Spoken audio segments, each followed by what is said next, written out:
Hey there, kings and queens. My name is Kincaid McMinn, and you're watching the Kingly Love YouTube channel. So I got a message from a friend of mine last night who said, "Hey Kincaid, I have a sex question for you." And I said, "Send it my way." I get really excited. Her message reads, "So I just started dating this guy, and last night he told me he had a low sex drive. What does this mean for our future potential relationship? Are we never going to have sex? We did have sex last night, but it was kind of a struggle to keep him hard. He says he wants to, but his penis doesn't."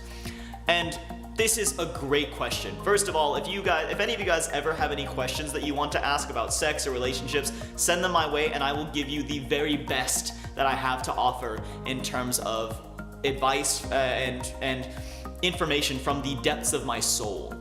So I wanted to share my thoughts with all of you as well, because I feel like, there could be some more benefit than just messaging her about this. And I got her permission. She's totally cool with me talking about this. So I gave her kind of three main points that I wanted her to consider. First of all, I encouraged her to take some time to get really crystal clear about exactly what she wanted from that relationship. What were her expectations of her significant other? What were her expectations of herself? And how do those interact? Exactly what does she want, and how are her needs going to be met, and how are her needs not going to be met with this individual in particular?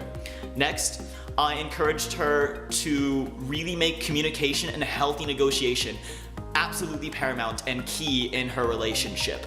There could be so many things at play here, and there could be multiple ways to handle the situation. Let's say, for example, that her significant other wants to have sex only once a week or once every 2 weeks, and she wants to have sex 5-6 times a week. Does it mean that they have to be at one end of the spectrum or the other?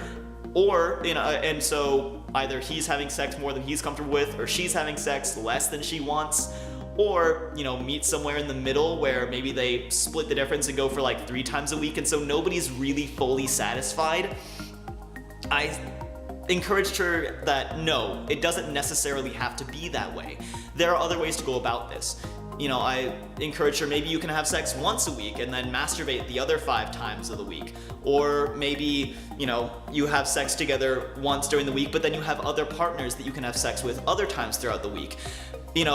Open that negotiation to see what the possibilities are, that where both parties can get all of their needs met without having to make things too uncomfortable, without having to settle, Third, I encouraged her to be patient.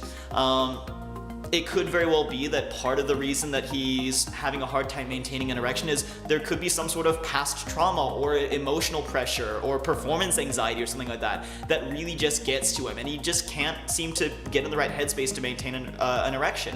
And that's totally cool. Be patient with him. Make sure that he's okay. Never degrade your partner, never do anything like that. And then also, let's see, what else was there? Be patient with him. Yeah, it could be a number of things. And then also keep in mind that having sex doesn't just have to be penis and vagina intercourse. There are lots of ways to have sex that don't include just penis in vagina, that don't just include stick in hole. There's so many ways to go about it.